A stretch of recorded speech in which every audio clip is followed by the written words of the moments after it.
Cell chapter जो है इसका लास्ट टॉपिक आज की क्लास में हमें डील करना है, और वो जो टॉपिक है दैट इज सेंट्रियोल। बहुत ही छोटा सा पार्ट है, yet it is very important part of the cell, क्योंकि सेल डिवीजन के टाइम पे आपको इसकी जरूरत पड़ती है। तो आज की क्लास का जो टॉपिक होगा that will be centriole and the complex formed by centriole and the amount of cytoplasm surrounding it that is kinoplasm, उसको हम कहते हैं सेंट्रोसोम। तो ये दोनों टॉपिक्स हम डील करेंगे। We'll also deal with the functions of centriole, कि सेंट्रियोल बॉडी के अंदर या सेल के अंदर क्या क्या फंक्शंस परफॉर्म करता है। ठीक है, तो ये कंप्लीट करने के बाद जो सेल चैप्टर है हमारा वो कंप्लीट हो जाएगा। And after this, we are going to start off with the next chapter from tomorrow, and the chapter will be transport in plants. Plant physiology पे जा रहे हैं basically, उस यूनिट को डील करेंगे। आज की क्लास में सबसे पहले हमें सीखना है कि सेंट्रियोल जो है उसके बारे में कुछ बेसिक सी चीजें, जैसे कि उसका शेप एंड साइज क्या होता है, या फिर उसकी लेंथ एंड ब्रेड्थ क्या होती है, उसके डायमेंशंस क्या होते हैं। Then we are going to deal with the location, की सेल पे कहाँ लोकेटेड होता है, या फिर हम देखेंगे कि कौन से सेल्स में ये प्रेजेंट पाया जाता है या फिर एब्सेंट पाया जाता है। ये सारे टॉपिक्स के बारे में बात की जाएगी। इसके अलावा we have a view of structure of centriole, कि सेंट्रियोल का अगर आप सेक्शन देखेंगे तो सेक्शनली आपको उसका स्ट्रक्चर कैसा दिखाई देगा। And after that we are going to deal with the functions. ठीक है, बहुत छोटा सा ऑर्गेनल है बट इसके फंक्शंस काफी इंपॉर्टेंट होते हैं। जब आप पढ़ेंगे तो आपको समझ में आ जाएगा। अगर हम इसका इंट्रोडक्टरी सेगमेंट देखते हैं कि सेंट्रियोल क्या होते हैं, तो सेंट्रियोल जो होते हैं these are minute particle like structure, या फिर आप कह सकते हैं these are minute microtubular structure. अब माइक्रोटिब्यूलर स्ट्रक्चर से आप मतलब समझ रहे होंगे कि ये बहुत ही छोटे होते हैं, सब माइक्रोस्कोपिक होते हैं। सब माइक्रोस्कोपिक का मतलब ये होता है कि अगर आपको इनका स्ट्रक्चर क्लियरली ऑब्जर्व करना है तो that is not possible with the help of compound microscope, that will be possible only with the help of electron microscope. ठीक है, वैसे तो सारे ही सेल ऑर्गेनल के स्ट्रक्चर आप इलेक्ट्रॉन माइक्रोस्कोप से ही देखते हो, बट ये उन ऑर्गेनल से भी डायमेंशंस में छोटा होता है। क्लियर?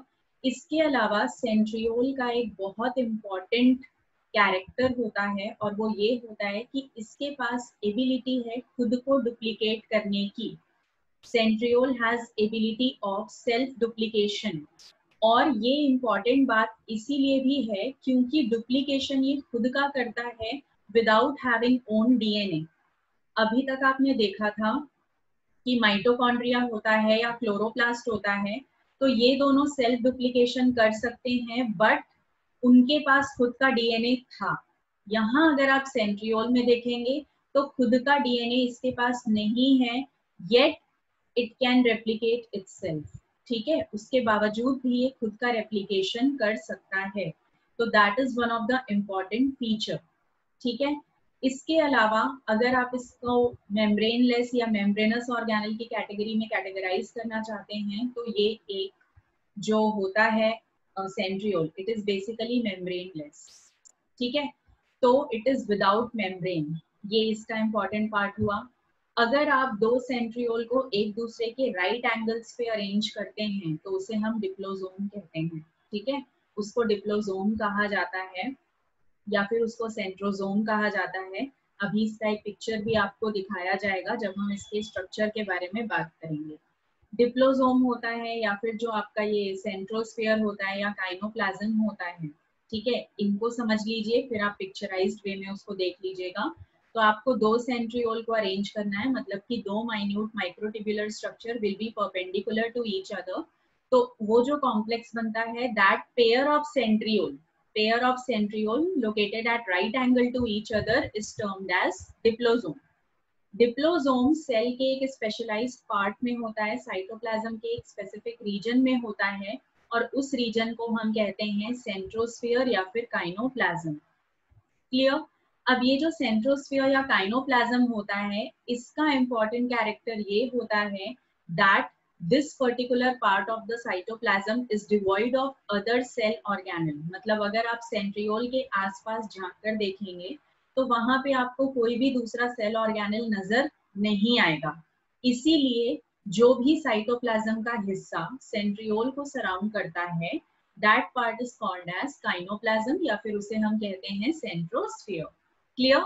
तो अब आपके पास दो चीजें हो गई, एक तो हो गया दो सेंट्रियोल जो कि एक पेयर ऑफ सेंट्रियोल आप कह सकते हो, right angle to each other पे लोकेटेड हैं, परपेंडिकुलर हैं एक दूसरे के, वो अलोंग विथ सेंट्रोस्फीयर या काइनोप्लाज्म, जब इन दोनों को ऐड किया जाएगा तो they both will collectively form a complex, and that complex is called as centrosome, या फिर उसे हम कहते हैं सेंट्रल एपरेटस। क्लियर? तो रिमेंबर दिस वन कि डिप्लोसोम एक अलग चीज है, काइनोस्फीयर या सॉरी सेंट्रोस्फीयर या काइनोप्लाज्म एक अलग चीज है, और इन दोनों को जोड़ेंगे, इनका कॉम्प्लेक्स बनाएंगे, तो कॉम्प्लेक्स का नाम होता है सेंट्रोसोम या फिर सेंट्रल एपरेटस। क्लियर? अब एक बात याद रखिए कि इसे हम सेंट्रोसोम या सेंट्रल एपरेटस क्यों कहते हैं।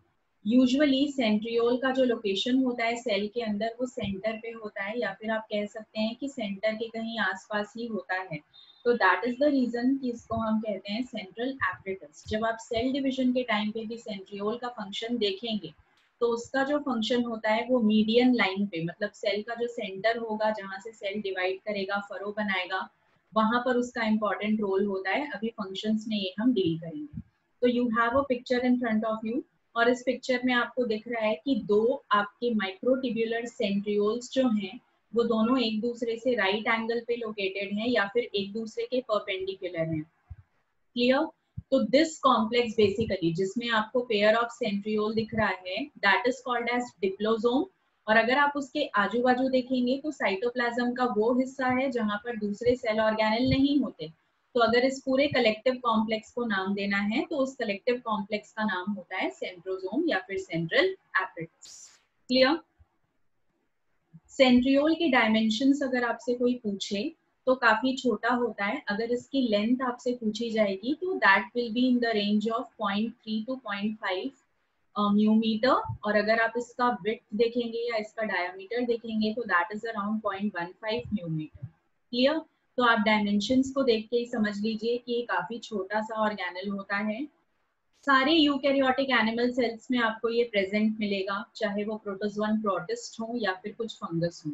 बट हाँ, देयर आर एक्सेप्शंस। एक्सेप्शंस जो हैं, जैसे अगर आप प्रोटिस्ट में देखेंगे तो वहां पे आपको अमीबा में ये नहीं दिखता है। क्लियर? अमीबा के भी कुछ फॉर्म्स होते हैं जहां पर आपको ये नजर नहीं आएगा, तो वहां आपको इसका एब्सेंस मिलेगा। सेंट्रियोल जो होता है, अगर हम प्लांट्स में देखें तो यूजुअली आपने एक जनरल वे में पढ़ा होगा कि प्लांट्स में सेंट्रियोल एब्सेंट होता है, ठीक है, but that is with the case of higher plants. अगर आप लोअर प्लांट्स में जाएंगे या फिर यूकैरियोटिक प्लांट्स के उन सेल्स को देखेंगे जहां पर फ्लैजिलेट स्ट्रक्चर्स बनते हैं, ठीक है, जैसे कि फ्लैजिलेट स्ट्रक्चर अभी आप पढ़ लेंगे जब डाइवर्सिटी, आप प्लांट किंगडम पढ़ेंगे तो आपको समझ में आएगा, और आपने शॉर्ट में क्लास 9th में भी ये सीखा होगा। ठीक है, बहुत डेप्थ में आप नहीं गए होंगे, बट आपको याद होगा कि आपने सीखा होगा कि जो ब्रायोफाइट्स होते हैं या जो टेरिडोफाइट्स होते हैं उनके जो गैमेट्स निकलते हैं वहां पर वो फ्लैजिलेटेड होते हैं। ठीक है, कुछ और भी ऐसे स्ट्रक्चर, ऐसे सेल्स होते हैं जो कि उन प्लांट्स में प्रेजेंट होते हैं और उनके पास फ्लैजिला होता है। तो अगर ऐसे यूकैरियोटिक प्लांट्स हैं जिनके सेल्स में फ्लैजिला प्रेजेंट है, इन दैट केस आपने लास्ट क्लास में ही सीखा था कि सीलिया या फ्लैजिला का जो बेसल बॉडी होता है दैट कंटेन्स सेंट्रियोल। तो अगर किसी भी यूकैरियोटिक प्लांट सेल में फ्लैजिला प्रेजेंट है या सीलिया प्रेजेंट है तो ऑब्वियस सी बात है कि उसका जो बेसल बॉडी है वो सेंट्रियोल का बना होगा, and that is the reason कि वहां पे आपको सेंट्रियोल प्रेजेंट मिलेगा। But as you move on to higher plants से हमारा मतलब है एंजियोस्पर्म्स पे चले जाइए जो कि सबसे एडवांस्ड प्लांट्स होते हैं। जिम्नोस्पर्म्स में चले जाइए, कुछ एल्गी और कुछ फंगस, इन सभी को मिलाकर इन सब के अंदर सेंट्रियोल एब्सेंट पाया जाएगा। ठीक है, अगर आप जिम्नोस्पर्म्स में देखेंगे या एंजियोस्पर्म्स में देखेंगे तो वहां आपको समझ में आ जाएगा कि कोई भी ऐसे सेल का फॉर्मेशन नहीं होता है जहां पर फ्लैजिला हो किसी भी स्टेज में। क्लियर? तो दैट इज द रीजन कि वहां सेंट्रियोल का कोई खास काम नहीं है। एक और बात आपको बता दी जाए कि सेंट्रियोल जो होता है वो सेल डिवीजन के टाइम पे पार्टिसिपेट करता है। Cell cycle and cell division का चैप्टर आप लोग ऑलरेडी पढ़ चुके हो, ठीक है। तो इससे रिलेटेड मैं एक क्वेश्चन आपको पूछूंगी जब हम सेंट्रियोल का फंक्शन डिस्कस करेंगे, तो be ready for the question. आपको वहाँ थोड़ा सा cell cycle and cell division का कंसेप्ट रिकॉल करना पड़ेगा, तब मैं पूछूंगी, ठीक है। फिलहाल के लिए सेंट्रियोल का जो रेप्लिकेशन है या उसका जो सेल्फ डुप्लीकेशन है या फिर जो फिनोमिनन है ऑफ क्रिएटिंग खुद का कॉपी, वो होता है एस फेज में। एस फेज जो होता है, what does S stands for in this S phase? S phase जो हम कह रहे हैं, इसमें एस का मतलब क्या है? What does this S denote? Yes, very good Kunal and Dev. S का मतलब होता है सिंथेसिस फेज या सिंथेटिक फेज, ठीक है। This is a part of the cell cycle. तो जब एस फेज में आपने पढ़ा होगा एस फेज के बारे में, at the time of cell cycle and cell division, you might have learned that in this particular segment of the cell cycle DNA replication takes place. So along with the replication of DNA, उसके जो वहां पर components होते हैं, जो उसकी machinery होती है रेप्लिकेशन के लिए डीएनए को जो लगती है, वहीं से कुछ कंपोनेंट्स को यूज करके उनकी मदद से सेंट्रियोल जो होता है वो भी खुद को रेप्लिकेट कर लेता है, क्योंकि सेंट्रियोल के पास खुद का डीएनए नहीं होता। क्लियर? तो रिमेंबर कि जब भी सेल डिवाइड करेगा तो आपसे अगर सपोज पूछा जाए कि सेंट्रियोल कौन से स्टेज पे जाके खुद को डुप्लीकेट करता है, तो the answer will be S phase. Clear? अगर हम इसके स्ट्रक्चर को देखें या सेक्शन को देखें सेंट्रियोल के, तो जब आप उसका ट्रांसवर्स सेक्शन ऑब्जर्व करेंगे तो सबसे पहली बात जो आपको नजर आएगी सेक्शन देखने पे वो ये होगा कि जो सेंट्रियोल होता है दैट इज मेम्ब्रेनलेस। सेंट्रियोल के ऊपर कोई भी कवरिंग मेम्ब्रेन या कोटिंग नहीं होता है।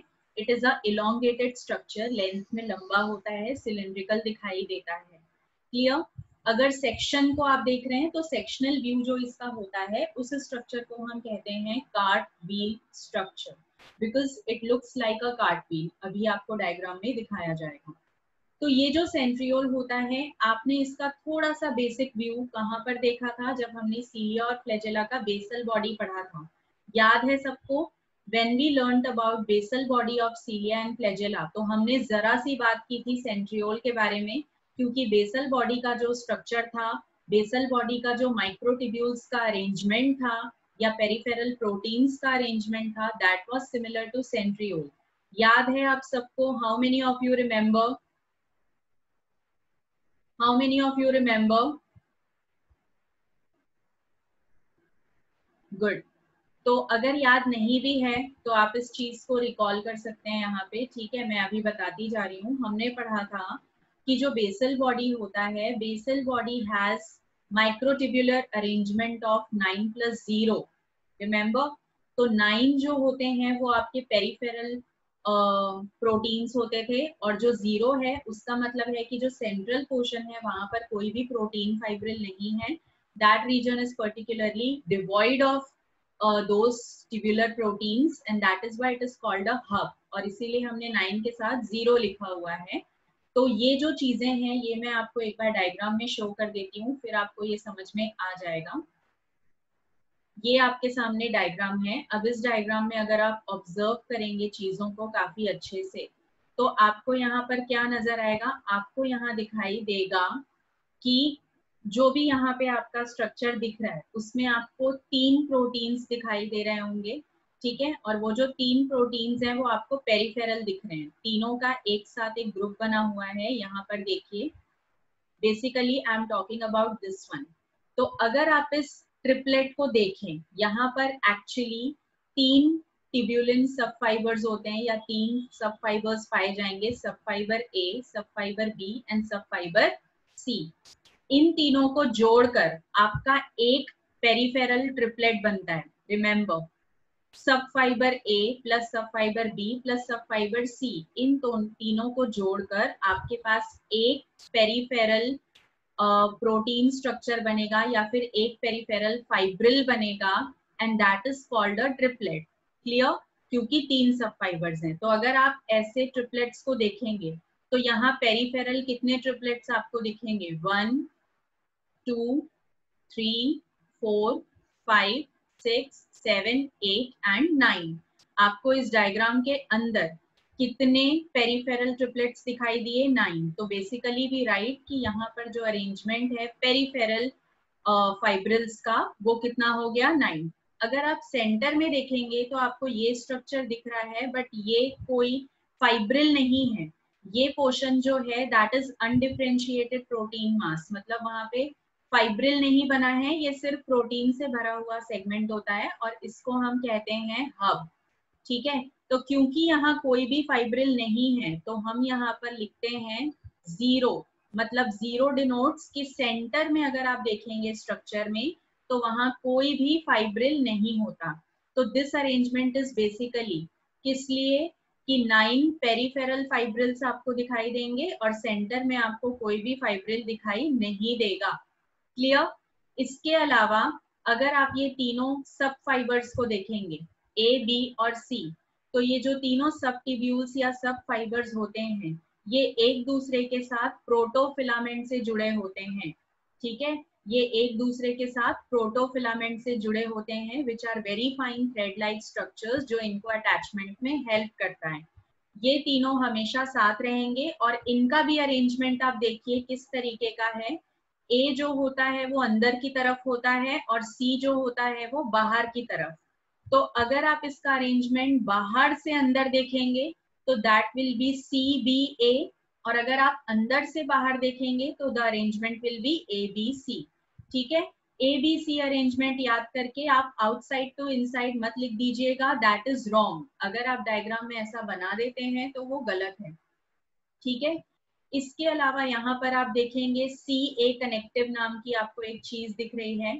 तो ये जो सी ए कनेक्टिव होता है this is responsible for linking ये वाले पेरिफेरल जो आपके फाइबर्स हैं उनको आपस में कनेक्ट करेगा with the help of X and Y thickening. ठीक है, एक्स और वाई थिकनिंग जो है इनका काम कनेक्शन का है। आप देख रहे होंगे कि यहाँ पे लिंकिंग का काम कर रहे हैं, तो इसको हम बेसिकली सी ए कनेक्टिव कहते हैं। इसके अलावा अगर आप देखेंगे तो ये जो लाइंस हैं जो कि यहाँ पर सेंट्रल हब से निकल रही हैं और जाके एक्स और वाई थिकनिंग्स पे जुड़ रही हैं, इन लाइंस की बात की जा रही है। ठीक है, तो ये जो आपकी लाइंस हैं ये सेंट्रल हब से निकलती हैं और जाके ज्वाइन होती हैं कहाँ, एक्स और वाई थिकनिंग, जिन्होंने लिंक करके रखा है पेरिफेरल ट्रिपलेट्स को।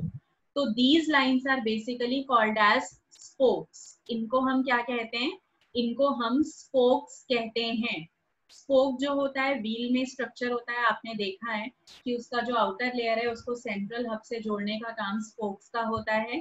तो same is the condition here also. तो दिस स्ट्रक्चर जो आपके सामने बना हुआ है this structure is only known as cart wheel like structure.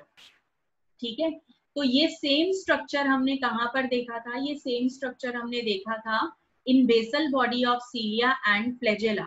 तो ये आपके लिए बहुत ज्यादा नया नहीं है, आप इसको देख कर आ रहे हैं। जब हमने सीलिया और फ्लैजेला के स्ट्रक्चर में उसके बेसल बॉडी वाले पार्ट को डील किया था तो वहां पर भी उसका स्ट्रक्चर सेम था, उसका जो माइक्रोट्यूब्यूल्स का अरेंजमेंट था that was also same and that was 9+0। ठीक है, तो यहाँ पे सेंट्रियोल में भी आपको यही सारी बातें याद करनी है।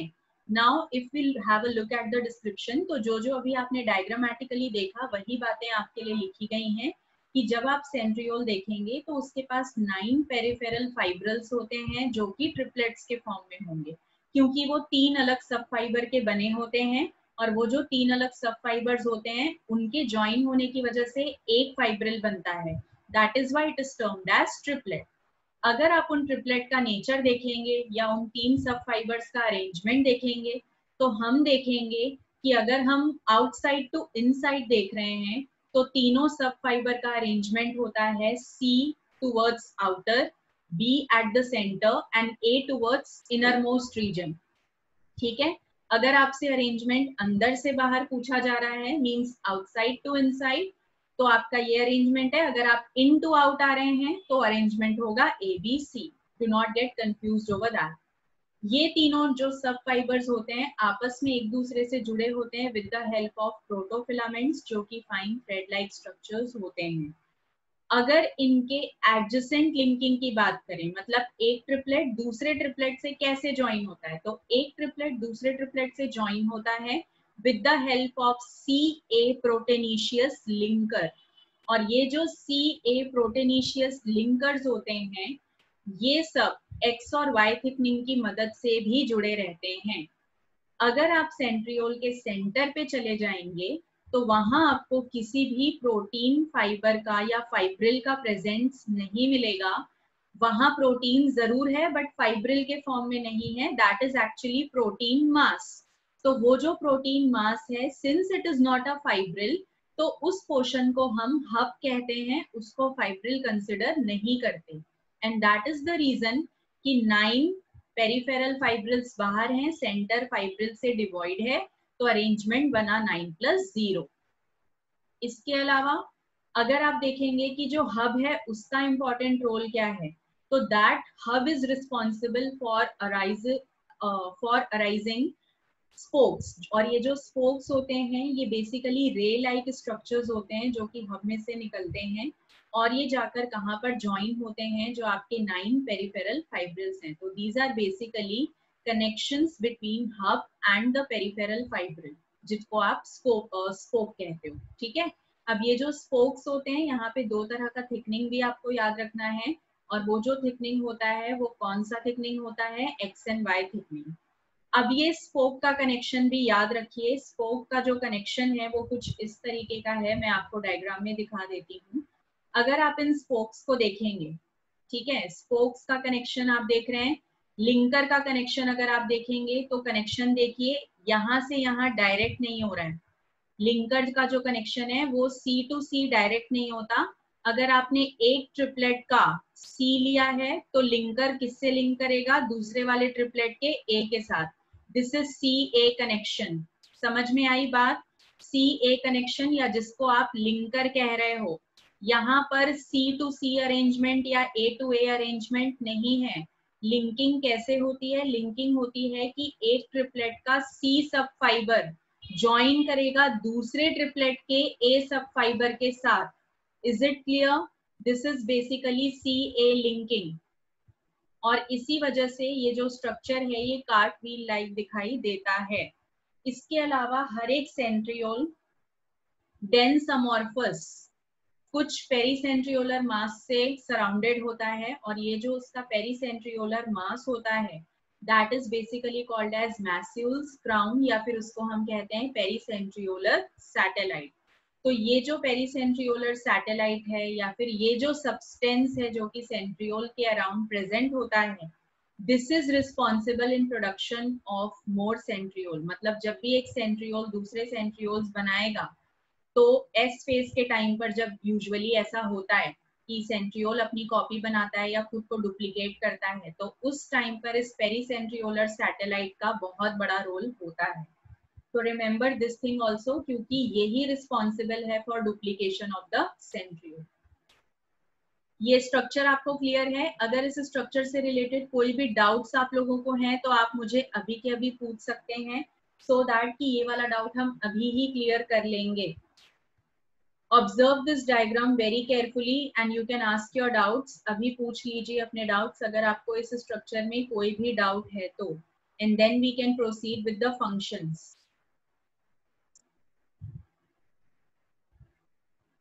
In case you are having no doubt, then just say no so that we can proceed on.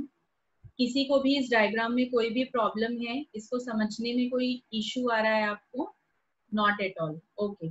Then we can proceed on to the functions of centriole. अगर हम centriole के functions को देखेंगे, ठीक है, तो centriole के function में काफी सारे functions आपको यहाँ दिखाई देंगे, but the most important function जो है, अब देखिए सेंट्रियोल बहुत छोटा सा ऑर्गेनेल है बट इसके फंक्शंस बहुत ही स्पेसिफिक होते हैं ना। आप बहुत सारे इसके फंक्शन बना के नहीं लिख सकते क्योंकि इसके जो फंक्शंस होते हैं वो बहुत ही टेक्निकल एंड स्पेसिफिक होते हैं। कुछ काम करता है लेकिन बहुत काम के काम करता है। क्लियर? तो यहाँ पे जो नया सेंट्रियोल है अगर वो किसी पुराने सेंट्रियोल से डुप्लीकेशन से बन रहा है तो that will be with the help of pericentriolar satellite. तो ये भी सेंट्रियोल का खुद का एक फंक्शन माना जाएगा। सबसे इम्पॉर्टेंट फंक्शन है कि जो सेंट्रियोल है that helps in formation of spindle fibre जब भी कोई सेल डिवाइडिंग स्टेट में जाता है। ठीक है, स्पिंडल फाइबर की जो फॉर्मेशन है उसमें सेंट्रियोल मदद करता है जब भी कोई सेल डिवीजन स्टेट में जाता है। ठीक है, और इसके लिए आप एक टर्म याद रखेंगे कि स्पिंडल पोल्स जो बनेंगे या जो माइक्रोट्यूब्यूल ऑर्गेनाइजिंग सेंटर होते हैं, उन सब जगह पर आपको स्पिंडल मिलेगा। अगर आप cell cycle and cell division को एक बार याद करेंगे तो ये आपका सेल हुआ करता था और आपको भी पता है कि यहाँ पोल बनते हैं जिसमें से एक को आप नॉर्थ मान लेते हैं, दूसरे को आप साउथ मान लेते हैं।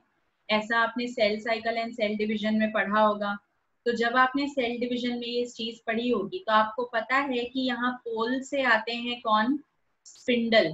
ऑपोजिट पोल से स्पिंडल की फॉर्मेशन होती है, ठीक है। तो स्पिंडल पोल को बनाने का काम या माइक्रोट्यूब्यूल ऑर्गेनाइजिंग सेंटर बनने का काम किसका होता है? सेंट्रियोल का होता है।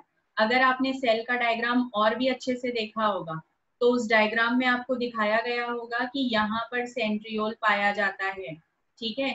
इस तरीके से आपको सेंट्रियोल का अरेंजमेंट डिफरेंट पोल्स पे दिखाई देता है। वो इसीलिए क्योंकि स्पिंडल पोल बनाने का काम ही किसका होता है? सेंट्रियोल का होता है। क्लियर? अगर हम स्पर्म का स्ट्रक्चर देखें, स्पर्म का स्ट्रक्चर आपने क्लास 10th में सीखा होगा।